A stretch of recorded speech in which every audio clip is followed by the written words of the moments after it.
Okay, hi everybody. I apologize for the late start. It is 12:06 p.m. Eastern Standard Time, and I'm Diana Molishevsky. I'm the teacher librarian over at Agnes McPhail Public School in the Toronto District School Board. And today I'm going to be talking to you a little bit about reaching students through radio studies. And actually, it's going to be a little bit more about the authentic big mega media projects. I want to give a big shout out to Jennifer Casa-Todd for helping me with the difficulties that we were experiencing, the technical difficulties. Thank you so much, Jen, for getting us going. And now I'm going to share my screen with you so that we can take a look at some of the projects that I've done with my students. Here we go. And we're getting ready. So thanks to everybody who's with us today. And thank you to Peter and Cameron for this MADPD initiative. Excited to be here as part of it. So this is me. My name is Diana Molishevsky, as I said. My Twitter handle is Ms. Molly TL. And my YouTube channel is GNTL. INTO, Graphic Novel Teacher Librarian in Toronto. I've also put a link to my blog and a link to the presentation, including a bit.ly. So hopefully you'll be able to see it okay. So when I'm talking about big, authentic, mega media projects, the very important part of it is that it needs to be exciting for the students as well as for the teachers. And that means finding your passions. So you need to do a lot of observations of your students. What are they saying and what are they doing? So I've just collected a couple of samples of some of the things the students talk about and some of the things they do. The picture on the left of what they're doing is finger knitting, and the picture on the right is of a Lego creation. So after you've observed what the students are excited about, you need to ask yourself this big question. How can you translate this into something that we can do in school? And of course, not everything that kids get excited about can be translated, but if you can find something, fantastic. And so I wanted to share a few past examples of our big, authentic, mega media projects that we've done in my kindergarten to grade 8 school. So I deal with students from ages 4 to about 13. And as I've mentioned, I'm the teacher librarian, but I also teach media. So in the past, in 2013, we actually did movie tie-ins. We went and we watched Wreck-It Ralph, and then created products similar to like the McDonald's Happy Meals and different products that tied into the movie. And we talked all about that symbiotic relationship. In 2015, we opened up our own restaurants. And just last year, we did a clothing and fashion unit, which resulted in a huge fashion show that we held. It's also a School Library Journal article. So if you are a subscriber or a follower to School Library Journal, you can read a little bit about that particular project. The ones that are listed below on this slide, the other movies and the Fame or YouTube examples, were more mini projects, so to speak. So it didn't take the whole term and didn't quite take the same trajectory as these other projects did. But each year, the kids are excited about what are we going to do this year? What are we going to do this year? And the current topic for this year is radio. And what I realized when we were looking into radio is that what we didn't know could fill the airwaves. So with many of the projects, the big, authentic, big mega media projects that we do, we need to do a lot of introduction and exploring and finding out what we do know. But we wanted to do stuff beyond just the KWL charts. So what we have is the typical KWL, but we changed the L into learning, as well as location. And the students get really excited when the possibility is, you mean we could go out of the school to find out this stuff? Field trip, they get really excited. So then we also did something a little bit different this year. We looked at we drew pictures of what we thought we knew about radio stations beforehand. These are with our primary division students. And then we drew examples of what we found out afterwards. Then each of the students were interviewed about what they knew, or what they thought they knew initially, and then what they discovered. It may be a little bit difficult for you to see on the screen, so I'm going to read a couple of them to you, if that's okay. On this screen, it says, "Before I thought a radio station showed a gallery, had top singers, and sells tapes and songs. Now I know radio stations have DJs, cough switches, microphones, and a control board."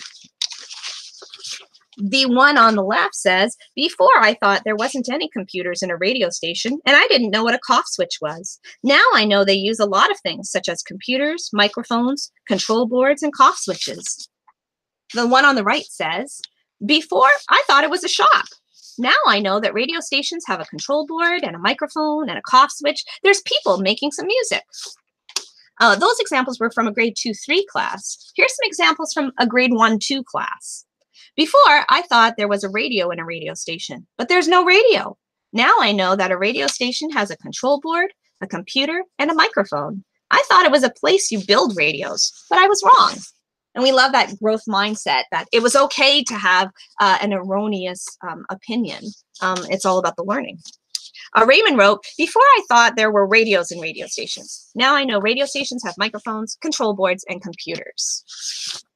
Over here, "Before I thought a radio station was just a place with a camera and people just sing through it and it goes on the radio. Now I know that there are songs that play over and over, and there are control boards and more computers and a microphone." And the last one on the right there says, "Before, I thought there were in radios in radio stations. Now I know they have computers, so we know what to do with the instructions in the radio station. They speak at the microphone to test it out. They have machines with speakers to make it good." And how did they find out all about this? Well, in our look or our searching, yes, we used videos, yes, we used books, but the huge response was field trips, being able to see real world examples. And so we were very fortunate. We live in Toronto, and we were very fortunate to arrange visits with real actual radio stations. So we went in February to 104.5 Chum FM. And we also got to go to the Ryerson Communication Center and the Allen Slate Radio Institute. We were very fortunate to get to visit these institutions because they usually don't take students or have public tours. But thankfully, they made exceptions for us. And the wonderful thing, because of the fact that there weren't a lot of resources that were age appropriate for our students to be able to access to learn about it. So the students created them themselves. We weren't allowed to take all the classes. Only a few students per class were able to go. And so the trip was documented by the students with photos taken with iPads and then shared with the other students that weren't able to go. So I want to share with you here this video that grade 1s and 2s made. They got to choose what tool they wanted to use to share their learning. And so I want to play a short video here that some grade 1s and 2s made of their experience. So here we go.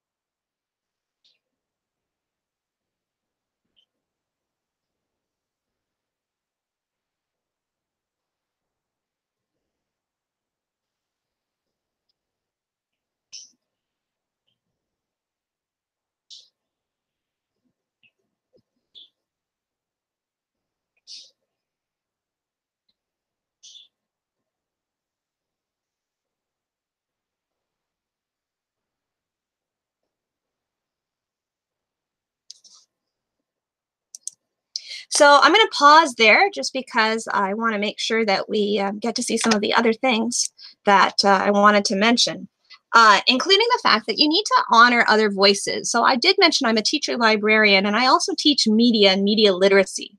And in these sort of big, authentic mega media projects, media literacy and critical thinking are really important. There are three of the 8 key media concepts, which actually, if you want to learn more about it, you can go to www.aml.ca. That's the Association for Media Literacy. And there are 8 key concepts, but 3 of them were quite relevant in this study about radio, that they have commercial implications, that it contains ideological and value messages, and that it has social and political implications. So even though we were enjoying touring the radio stations and getting excited about being able to do it ourselves, we did have to ask some tough questions like, well, who owns the radio stations? And why does that matter? How does this impact what does and doesn't get aired? We found out through a little bit of research and a little bit of presentation that there are 2 conglomerates or 2 organizations, corporations that own 4 radio stations apiece in Toronto. And how does that impact what gets told and what doesn't get told? Those were really great conversations to have with the students. And then it's time for us to take the mic. One of the exciting things about these authentic mega media projects is that we do it for realsies, because then we have an authentic audience and purpose. And we're very fortunate to have real-world partners to work with. The partner that we were able to find for this project is Voice Ed Radio, which you can find at voiced.ca, voiced.ca. And Voice Ed Radio is founded by Stephen Hurley, who, if he gets a chance, will join us later, or at least mention some things in the comments. And it's an education-based radio, internet-based radio station. So what the students have been doing, they've learned about jobs and roles, and they all have different roles. Some are announcers, some are directors, and some are marketers. And together they're all planning their own little individual radio shows. So this is an example of a planning sheet. The students in this group have decided they wanted to interview their teacher. And so they've started to plan their questions. Another group over here wanted to do a panel discussion. They're going to be talking about homework. So it was authentic, real topics related to education that make an impact for them and interest them. Our marketers have also developed, and big kudos to Stephen Hurley and Voice Ed Radio, because they had the models up there, because they had little thumbnail icons of the radio shows. And so the students have been making, the marketers have been making their little thumbnail icons using Google Slides. And so one of the shows is going to be called Agnes McPhail Radio. And we've got that image over there that they're working on. There are, of course, other lessons that we need to do with it to fill in the gaps and to strengthen the concepts. It's not just a matter of what don't we know, let's go visit and let's go make it. And this is why I've included the link to the presentations, just in case you can't see it too well. And if you'd like a copy of these lesson plans too, available for free. So these were things like using online databases to help strengthen our background knowledge, more lessons about ownership, doing a pre-assessment piece, and looking at other pieces so that we understood what we were getting into. So this is a little bit, just a short snippet, 15 minutes, of what makes a difference in my school. And it's those big, authentic mega media projects. If you have any questions, you can always contact me via Twitter at Ms. Molly TL or on YouTube. And what I'm going to do right now, with thanks to Jennifer Cassatod, is I'm just going to quickly check the YouTube questions to see if there's any questions in the Hangout right now. Let's just see how things are going.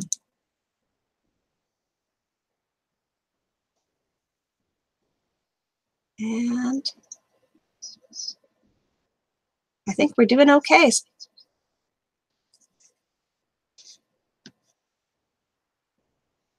All right, fabulous.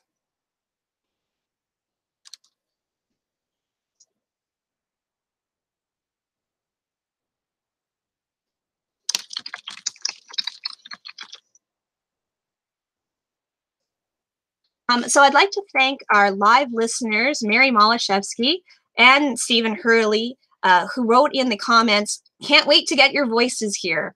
And we're really excited about it too.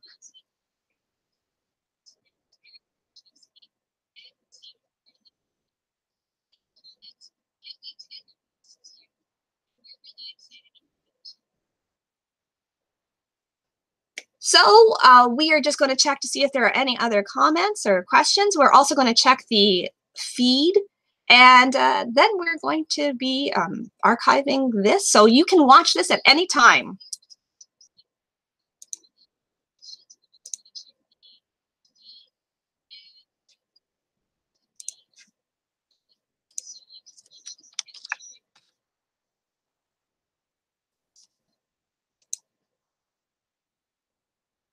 I feel like since we're talking about radio, that I should be playing some music while we're waiting.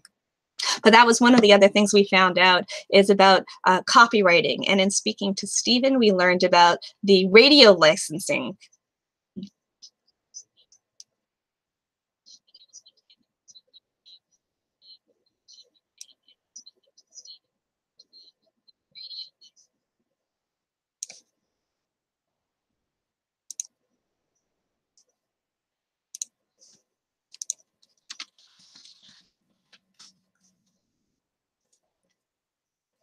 Okay, so I think we're going to call it right now.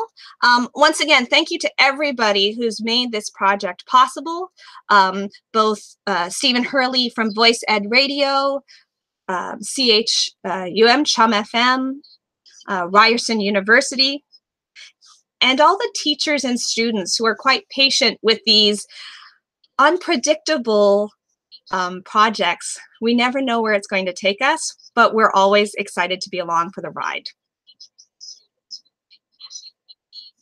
So thank you, MADPD. Over and out.